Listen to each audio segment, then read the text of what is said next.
Olá a todos, meu nome é Samuel Oliveira de Almeida, sou professor do Instituto Federal do Sudeste de Minas Gerais, localizado na cidade de Santos Dumont.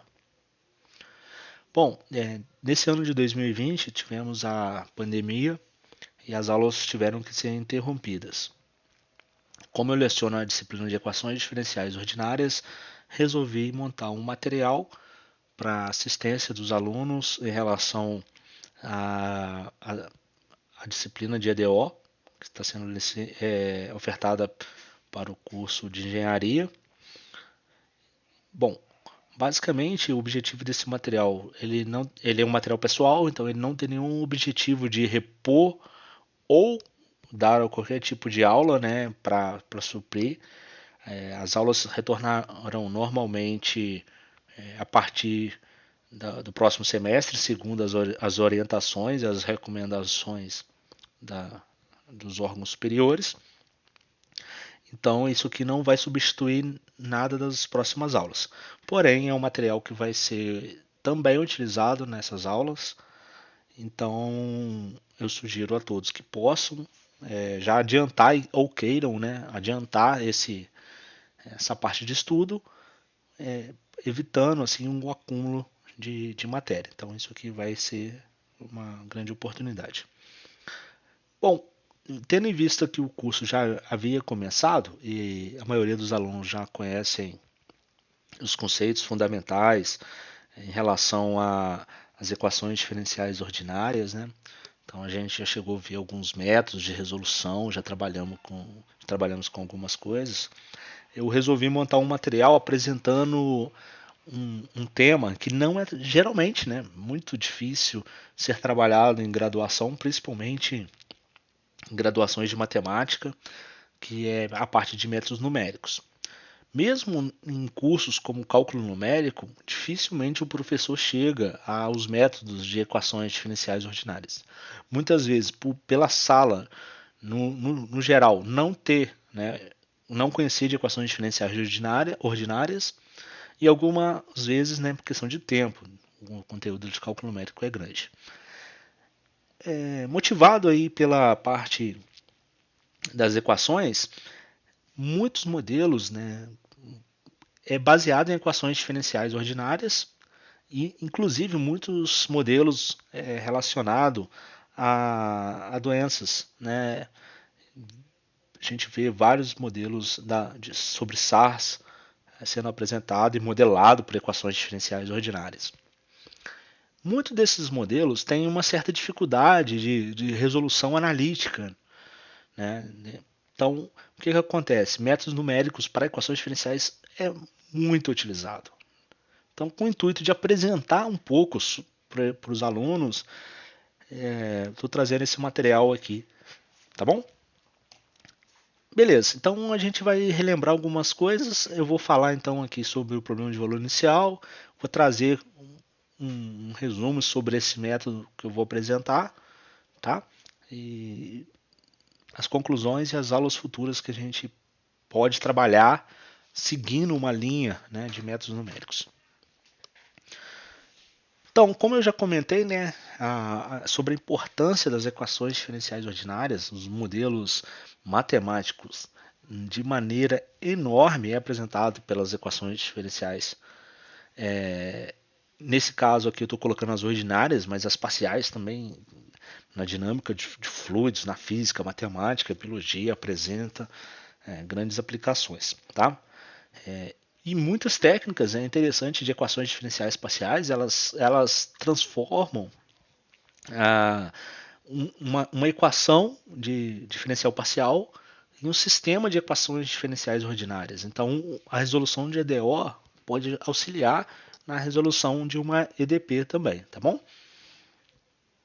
E como eu falei, modelos, né, que geralmente trazem dificuldades de ser calculada, né, de acordo com a complexidade, seja ele por ser uma equação diferencial parcial, seja ele por ter termos, né, muitos termos, que a gente às vezes termos que caracterizam uma certa perturbação no sistema, né, muito comum em equações não lineares.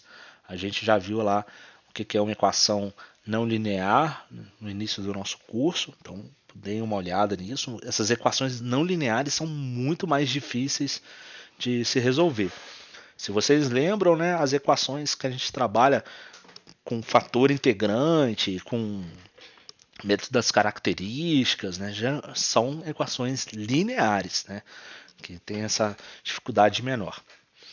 Então, o que acontece? A gente utiliza de métodos numéricos, geralmente, para tentar, né, modificar um pouco esse tipo, ou modificar não seria modificar a palavra, seria auxiliar, né, na resolução dessas equações, tá bom?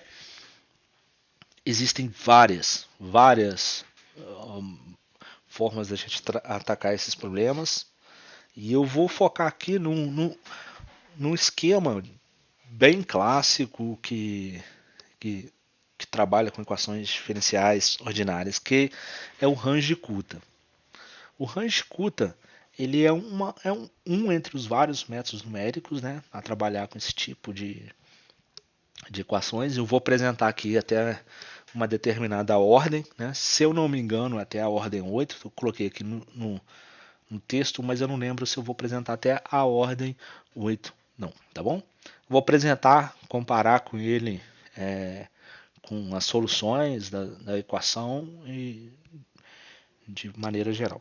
Eu vou utilizar o MATLAB para fazer essa, essa, essa validação do método e essa estimativa de erro.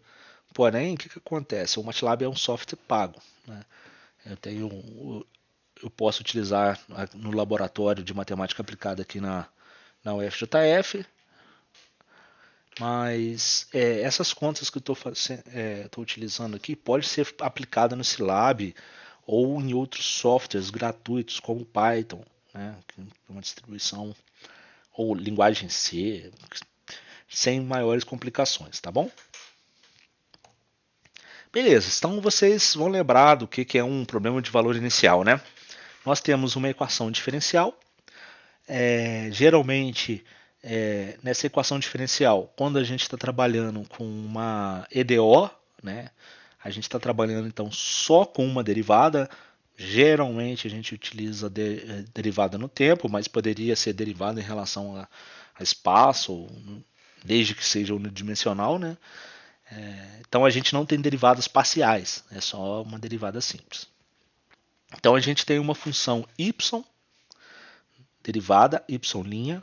O objetivo é descobrir qual é a função y, né, que quando eu derivo ela vai ser igual a um outro termo, e esse outro termo que está à direita é uma função que pode depender de x e pode depender inclusive do próprio y, né?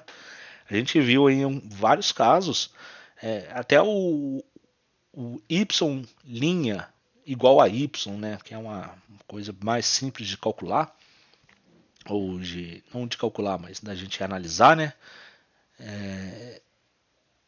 Não tem essa questão, né, de você ter a derivada dependendo da própria função da qual você está estudando, né? Beleza. Então essas equações diferenciais a gente já viu vários exemplos de derivada igual a alguma coisa aqui na nossa direita, às vezes aparece misturado. Então acho que não tem muito problema com essa questão não. Então vocês pensam aí em y' é igual a um cosseno de x, igual a um seno de x. Você tem que resolver uma equação cuja derivada é igual a alguma coisa. Nesse caso, né, eu estou colocando a derivada de ordem 1. Isso é importante porque eu vou em relação ao método que nós vamos trabalhar. Beleza. Para caracterizar um problema de valor inicial, além de eu ter a formulação da derivada, né, e certas condições, né, vocês têm que lembrar lá do teorema de existência e unicidade de equações diferenciais ordinárias, para mim poder determinar, né, as constantes, né, que ficam na resolução da equação, eu preciso de um valor inicial. Então eu preciso pelo menos saber algum ponto da solução. A gente fala que é a solução a partir daquele ponto, problema de valor inicial, né, como o nome diz. Então eu preciso conhecer um ponto do domínio X, x0, e eu preciso saber quanto que vale a minha solução naquele ponto lá. Então, naquele ponto ela vale um y0. Se vocês lembrarem, né, se a gente não tivesse essa informação, a gente teria uma família de soluções, né, todas elas com característica muito parecida, mas a gente só consegue saber dentro da família qual é a verdadeira solução se a gente saber o valor inicial. Beleza. Então, Range-Kutta. O Range-Kutta, então, é uma solução, um método numérico, né? Existem vários tipos de Range-Kutta, e esse Range-Kutta tem a ver com a ordem dele. E mais especificamente, né, eu vou pedir para vocês, como exercício, darem uma olhada na série de Taylor. Na série de Taylor, vocês vão lembrar que vocês conseguem escrever um valor de uma função como uma aproximação, um valor de uma função numa certa vizinhança, né, numa certa proximidade, dependendo do valor de um ponto central dessa proximidade, mais uma estimativa da derivada. Então, aí vocês conseguem utilizar a formulação de Taylor para até a derivada da ordem que vocês desejam, né? Então, se a gente utiliza uma série de Taylor para aproximar a função de ordem 1, então a gente sabe que o nosso erro ele vai diminuir de forma linear, né, que é o grau 1, de acordo que a gente aproxima essa vizinhança do ponto de estudo nosso. Se eu tiver, por exemplo, uma ordem 2, quer dizer que a velocidade com qual essa aproximação fica mais fiel à solução é quadrática, ou seja, a cada metade de espaço que eu estou diminuindo, né, a cada diminuição no espaço pela metade no próximo ao ponto, o erro na aproximação vai diminuindo quadraticamente. Então a solução fica mais fiel, né? E assim vai, com a ordem 3, com a ordem 4. Quanto mais ordem nós tivermos na derivada e quanto mais próximo eu estou procurando a aproximação perto do ponto central, mais fiel vai ser o resultado, tá bom? Então, exercício para vocês é lerem essa parte de fórmula de Taylor, porque o Range-Kutta e Taylor eles são praticamente a mesma coisa, tá? Acho que não cabe aqui fazer essas contas, mas a relação do Range-Kutta com a série de Taylor, ela é diretamente. Se você tem a série de Taylor, você consegue chegar na ordem do Range-Kutta. Então está até escrito aqui nessa primeira linha que o grau, né, da ordem do Range-Kutta é o mesmo da série de Taylor. Então se você chega na série de Taylor aproximando apenas uma derivada, grau 1, o Range-Kutta, grau 1. Se você não tem na série de Taylor, grau 2, Range-Kutta, grau 2, né, como eu já comentei. Tá bom? Então fica de exercício para vocês lerem sobre série de Taylor. Bom, qual que é então, poxa, mas série de Taylor, Range-Kutta é a mesma coisa? Não faz diferença. Então, faz muita diferença.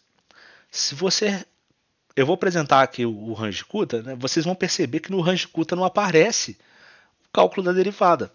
Porque se você está querendo fazer uma aproximação para uma função da qual você precisa fazer uma aproximação para a derivada, ou se você tem que calcular a derivada, né, tá vendo que a dificuldade é um pouco grande, né? Você precisa fazer uma aproximação para a derivada. Então você já vai ter que fazer algo a mais, né? E o Range-Kutta exatamente captura esse algo a mais nessa aproximação da derivada. Então você não necessariamente você precisa saber a derivada naquele ponto para você fazer a aproximação. O próprio Range-Kutta já consegue captar essa característica e já embolte nos cálculos sem a necessidade de calcular a derivada. Isso garante até eficiência computacional na hora de, de, de programar o método, tá bom? Então tá aqui, olha só. Ordem 4, né? Então, ordem 4 quer dizer série de Taylor. Se a gente fosse imaginar a série de Taylor, até a derivada de quarta ordem. Repara o seguinte, né? Eu tenho aqui um yn mais 1, o yn. O que é esses caras aqui? Imagina que você conhece a solução num ponto x0 ou um ponto t0 e automaticamente você sabe então a solução, você tem o y0 dela, né? Que é lá o nosso problema de valor inicial, tá bom? Y de x0 igual a y0. Você sabe quem é o x0, você sabe quem é o y0. Olhem um exercício de vocês no caderno, quando tem problema de valor inicial, eu dou um ponto e o resultado da função naquele ponto, para depois calcular. Então esses dois caras são conhecidos. Então imagina aqui que o n é o zero, o y0. Você conhece o y0. Então se o n é zero, n mais 1, y1.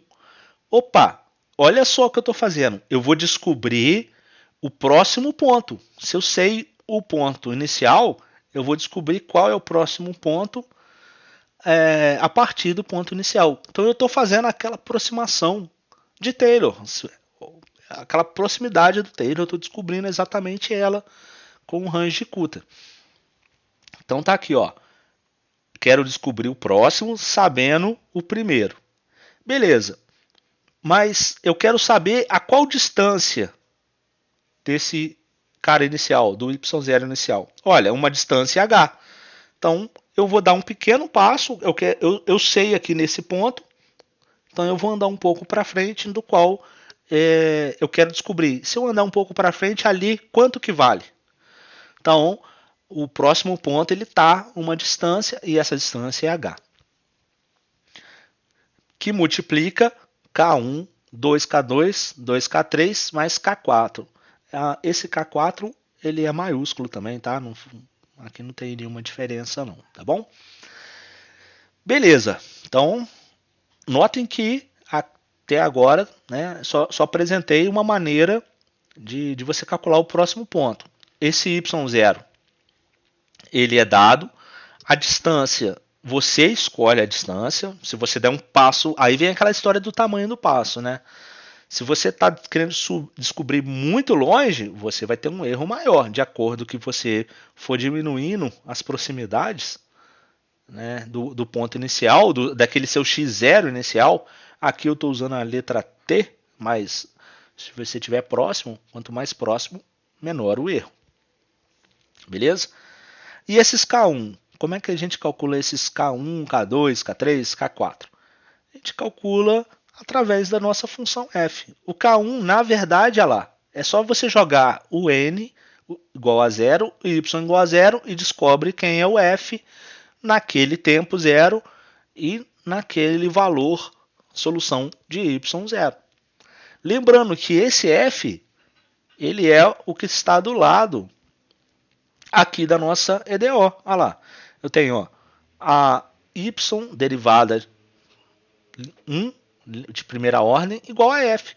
Então, o que está do lado de cá é o f. Então, basta você substituir o x aqui, ou o t0, e o y0 no lugar do y e ver o que dá. Por exemplo, se for y' igual a cosseno de x mais y. Aí você vai jogar lá cosseno de x0 mais y0. Né? Igual a gente tem no cálculo das nossas equações diferenciais aí. E assim vai. O K2, T0 você tem, o Y0 você tem. O K1 você calculou aqui, no 0, no 0. O H você tem, então você sabe o K3. Você sabe desculpa, você sabe o K1, você sabe o K2. O K3 depende do K2 também. Você sabe o K2, você sabe o K3. Você sabe o K3, você sabe o K4.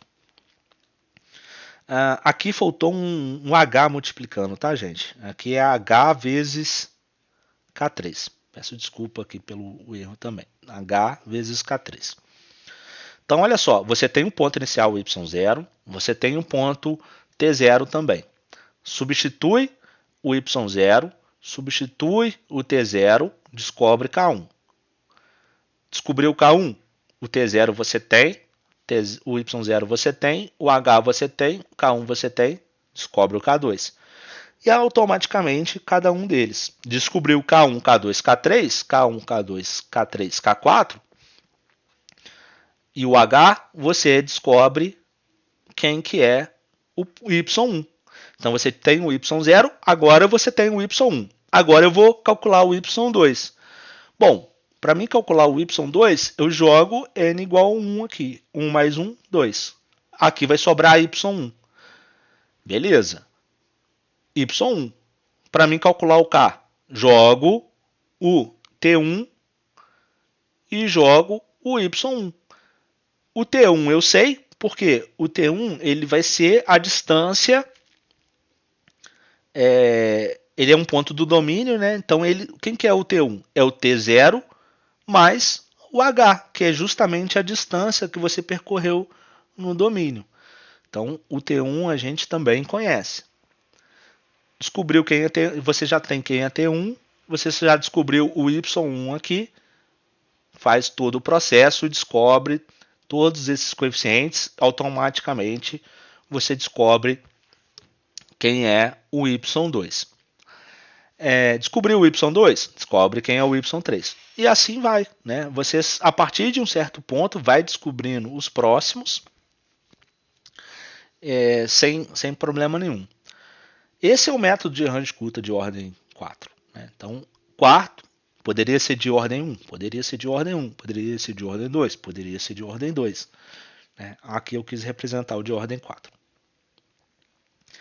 Essa tabela aqui, ela mostra quem que são os coeficientes, tá bom? Então, olha só. No caso do Runge-Kutta de ordem 4, quem que é o K1? Quem é o K2? Quem é o K3 e quem é o K4? Então, ele está mostrando aqui pra gente, ó. Ele está mostrando o resultado para esses valores de K1, K2, K3, K4.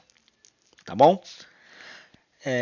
A gente entra aqui em mais detalhes, né, caso seja necessário, mas basicamente é tabelado, né, essa resolução dentro de um intervalo 0,1 aqui, tá bom? Bom, então feito isso, a gente sabe quem são os coeficientes, já é tabelado. Esses coeficientes, se a gente quisesse calcular eles no braço, eles utilizam a igualdade, a relação entre Runge-Kutta e a fórmula de Taylor, né? Para achar esses coeficientes. Como eu comentei, elas são equivalentes, então você faz iguala as duas e você consegue achar esses coeficientes. Só que o trabalho de conta aqui é enorme. O RK2, que é o mais simples, né, a gente consegue fazer essa conta bem rápida. Do RK2 para o RK3, a conta já aumenta bem. É quase que uma progressão geométrica, né? Aí, ó, seguindo o crescimento exponencial em termos de página. Se o RK2 deu uma página, o RK3 vai dar duas. Se o RK3 deu duas, é porque o RK4 vai dar 4. Se esse deu 4, o RK5 vai dar 16. Não vai ser o dobro de páginas. É enorme. Enfim, a dificuldade aqui é essa, né? Em termos de conta. Inclusive aqui no RK7, olha só os coeficientes, enorme. Os cálculos aqui são enormes para chegar no resultado final aqui, tá bom? Eu cheguei a fazer a conta, se eu não me engano, até o RK5, né? Depois do RK5 foi um pouco complicado fazer essas contas. Olha só esse gráfico, que interessante. Imagina a equação, né, y de x igual a cosseno de x. Isso aqui poderia ser resultado de uma EDO, tá? Então não tem problema não. Então Você pensa que y' igual a seno de, de 100x. Quem que é a solução do EDO? Está aqui. Então a gente está pensando na solução onde tem essa relação. Então, se eu for pensar do ponto de vista de EDO, de equações diferenciais, eu sei calcular, né, o método da separação das variáveis. Né? Eu só preciso integrar de cada lado para mim chegar na solução. Né? Eu só preciso integrar para mim chegar na solução da equação. Uma equação simples como essa, né, é mais fácil, bem fácil. Então eu consigo chegar na solução. Então tá, aqui em cima está marcando como analítica. Né? Analítica quer dizer que é a solução calculada no braço, aquela solução de caderno mesmo. Então, se a gente for olhar aqui, ó, eu escolhi a função também multiplicada por 100, né? Porque quando eu multiplico o cosseno lá dentro, né, o ângulo do cosseno, o argumento do cosseno, por um número grande, ele vai oscilar bastante, né? Então, isso é legal para verificar como é que ele captura essa oscilação, né? Então, por isso que eu usei esse 100 aqui. Então, foi de propósito.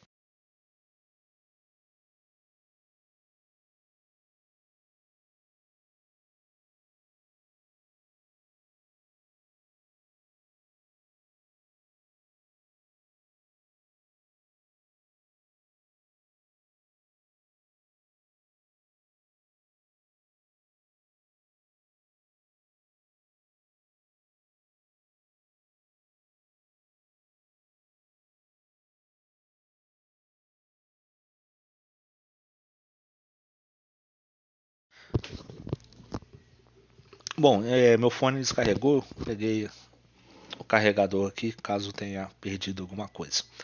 Bom, então voltando aqui. A solução analítica, a solução em linha, que está colocada aqui nesse gráfico. Eu estava comentando por fim que eu multipliquei por 100 para ter bastante oscilações. Tá?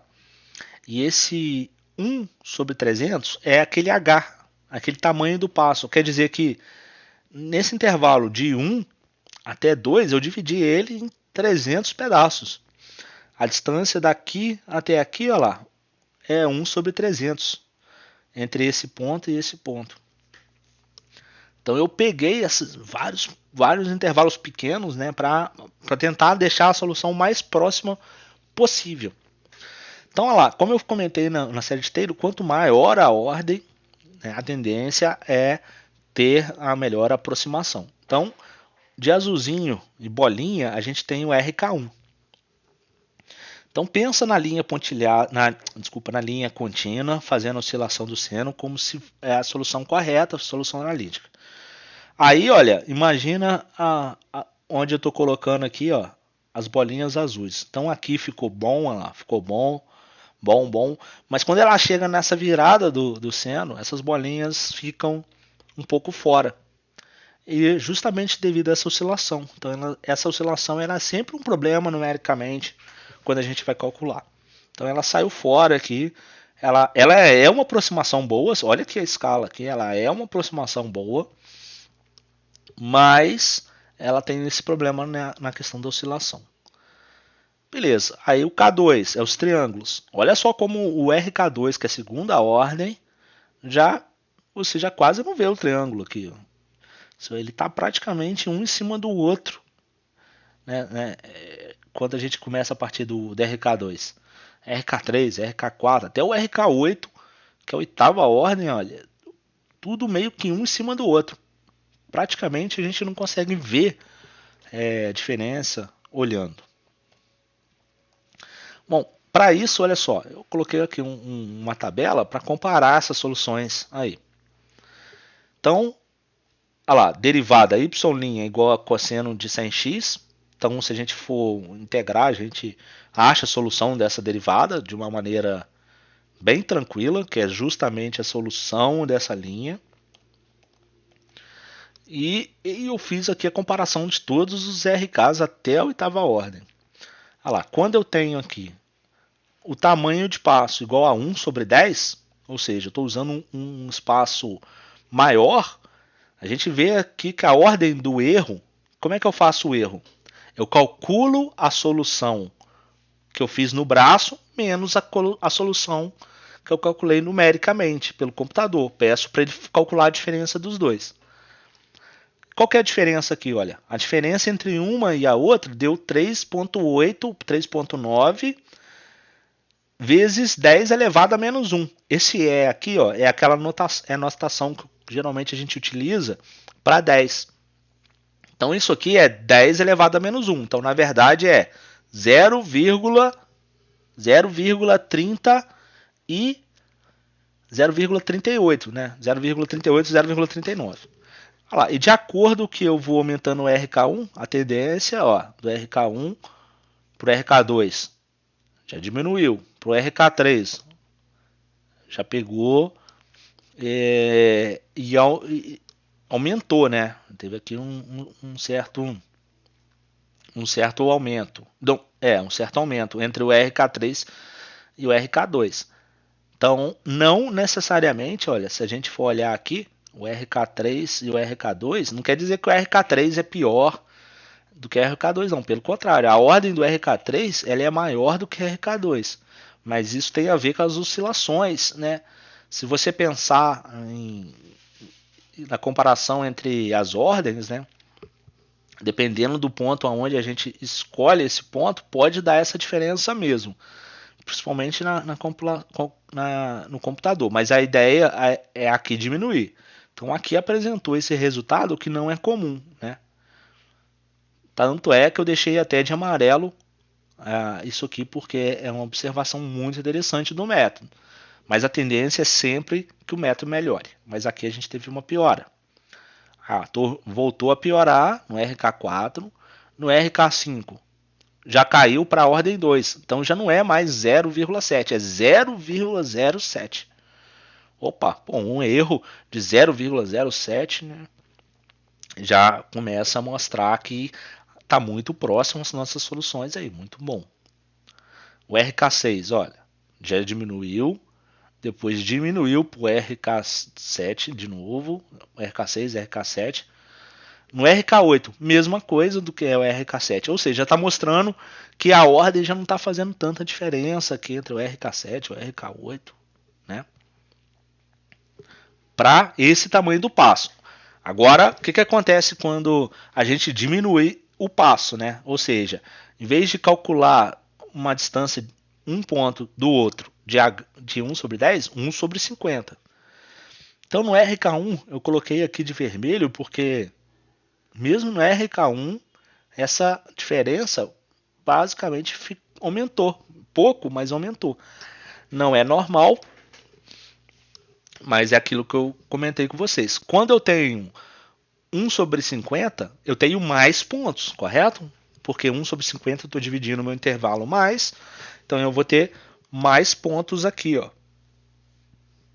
Se eu tenho mais pontos, eu tenho uma dificuldade, eu tenho mais locais para calcular essa diferença e eu posso ter pegar pontos, né, dentro dessas oscilações maiores, né?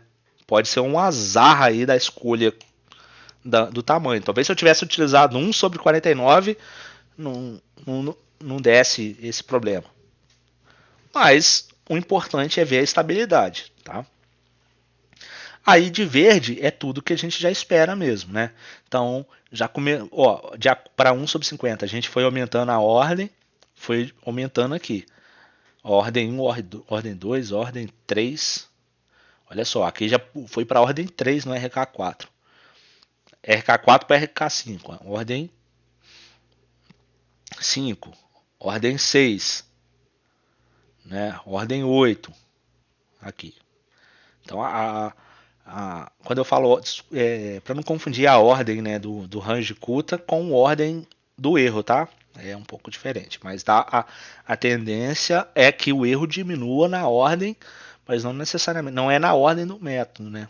É a ordem que você divide o tamanho, né? Aqui eu dividi o tamanho mais ou menos aqui, ó, de 1 sobre 10 para 1 sobre sobre 50, né? Então, se você for olhar a ordem pelo tamanho da divisão aqui, ela está seguindo mais ou menos acerta a linha, né? Que era esperado. Diminuir mais ainda. Ó, show de bola, ó. Aqui, problema também com RK1. Ó. O RK1 é aquela aproximação mas é uma aproximação bem grotesca mesmo, né? Bem, utiliza muito pouca coisa. Então aqui, descendo, segue uma boa ordem, ó. Caiu aqui na ordem 10. Olha só, a partir do RK5, ó, ordem 7, chegando à ordem 10. No 1 sobre 200, chegou na ordem 12. Nossa, você pensar num erro de ordem 12 é um erro muito tranquilo, né? O método está captando muito bem. A gente vê que está lá um em cima do outro na ordem 12. Então isso aqui é um valor muito bom. Por isso que quando a gente olha aqui, a gente está vendo aqui a gente utilizou um 1 sobre 300, né? Que ainda é mais do que está descrito aqui, né? Mas como é que você vai enxergar a diferença desses pontos aqui visualmente, né? Só se a gente desse um zoom aqui que a gente ia verificar essa diferença dessa distância entre esses pontos, se a gente fosse dar zoom entre esses RKs aqui, ó. Porque olha só, a diferença deles estão enorme. Olha que aqui é 1 sobre 200.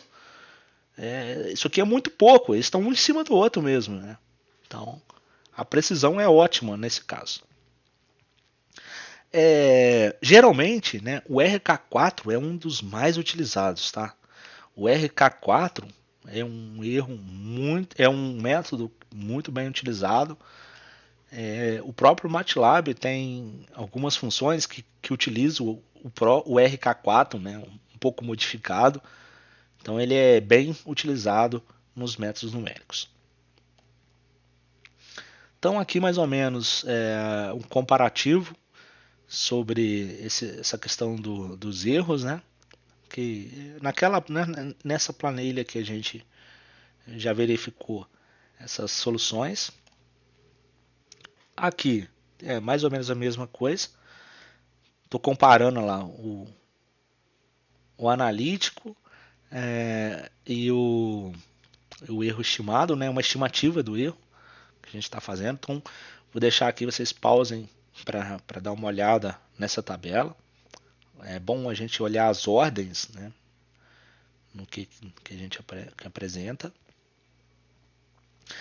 Detalhe, né? Esse aqui esse erro, né? Foi estimado, né? Então eu utilizei o próprio truncamento da série de Taylor lá, as contas da série quando a gente faz a pausa na série de Taylor, a gente faz um truncamento e a gente consegue estimar o erro, né? Então quando vocês forem olhar a série de Taylor, dá uma olhada na estimativa do erro também de série de Taylor, porque a série de Taylor ela fica mais fácil de você olhar essas contas, tá? E fazer essa estimativa. Por isso que eu não estou colocando essas contas de estimativa aqui não. Mas o interessante é ver que as ordens, olha só, basicamente sempre as mesmas. Sempre as mesmas. Ordem 0 aqui é a ordem 1. Mas lembrando, RK1. RK1 é uma aproximação para 1 sobre 10. Para essa quantidade de oscilação 1 sobre 10, ela não pega nem todas as ondas das oscilações, né? Então, é uma das justificativas aqui. Olha lá, as ordens muito equivalentes. Mostra bastante fidelidade do método numérico. Aqui é nada de novo, né? A própria correção aqui do método. Então aqui está com 300 passos, a solução analítica, o RK4. Esse YRK4 novo aqui foi uma conta que eu utilizei para fazer a estimativa, né? Eu utilizei a estimativa para poder melhorar um pouco o método. Não é objetivo aqui não, mas com aquela estimativa de erro, né, a gente consegue fazer algumas adaptações e o método melhora ainda, né? Aí aqui eu dei um zoom, olha, se a gente olhar o RK4 com esse YRK4 novo, que é o RK4 baseado, né, com a estimativa, olha como é que ele já ficou um pouco melhor aqui. Se a gente olhar na escala aqui, olha, a gente não tem nem variação aqui, porque eles já são muito bons, né? Esse Y, esse quadrado vermelho aqui, ele já é muito bom, ele já é uma aproximação excelente. Mas eu estou falando que com o estudo da análise numérica, com as aproximações, a gente consegue melhorar ainda essas coisas. Qual que é o que a gente sempre perde, né? Computação a gente sempre perde. Quando a gente ganha alguma coisa é porque a gente está perdendo alguma coisa. Nesse caso, a gente está perdendo a eficiência computacional. O computador vai demorar mais tempo, porque ele tem uma conta a mais para fazer aqui, tá? Mas isso aí também é outra teoria. Isso aí quem tem que resolver é o pessoal da computação. O pessoal da computação tem que resolver esses problemas para a gente poder utilizar computadores cada vez mais rápidos, fazer mais contas, né? Beleza. Então vamos nas conclusões, né? A gente mostrou aqui então que o Range-Kutta apresenta uma boa aproximação para equações diferenciais. A gente utilizou ele aqui nas equações de ordem ordinárias, né? A gente verificou também que a maior ordem do RK implica uma melhor aproximação da solução, tomando cuidado, né, com a questão do tamanho do passo. A gente tem que ficar esperto, né, com essa variação do tamanho do passo, que é o tamanho da distância que você está tentando projetar a solução, né? Agora, aumentei a ordem. Você tem mais contas para fazer. Quanto maior a ordem, maior número de cálculos, como a gente viu lá nessas tabelas. Olha só, a diferença aqui. Por mais que isso, depois que você calcula isso aqui, talvez não faz tanto cálculo, né? São cálculos que o computador faz muito rápido, né? Se tivesse que fazer conta de derivada, essas coisas, né, seria muito mais complicado.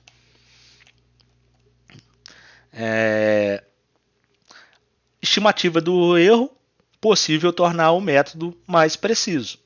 Então, aí aqui é esse slide, né? Através dessas estimativas, do estudo de estimativa de erro, né?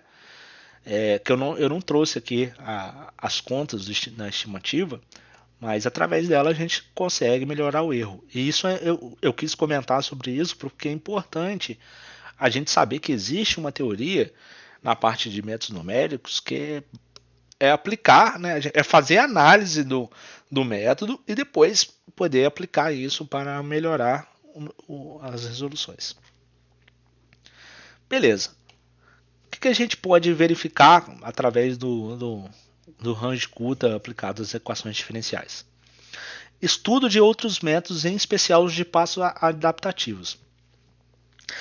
Pô, a gente verificou que quando, no caso do cosseno aí, né, que como ele oscila muito, se a gente pega um intervalo, né, de 1 sobre 10 lá, é muito pouco ponto, né, para fazer as estimativas, né, o que acarreta aqueles problemas que a gente ressaltou na tabela. Mas o que é interessante? Se a gente tem uma solução que um pedaço dela oscila muito, mas no outro não, talvez a gente pode pegar e diminuir o tamanho que a gente está andando na parte que oscila mais, e quando ela parar de oscilar, a gente pode dar uns passos maiores, a gente pode tomar distâncias maiores. E isso chama passo adaptativo. É você variar ali de acordo com o que você está analisando, né? Através da análise do sistema, fazer essas modificações no tempo real, tá? Isso é bem interessante e ajuda muito em algumas coisas.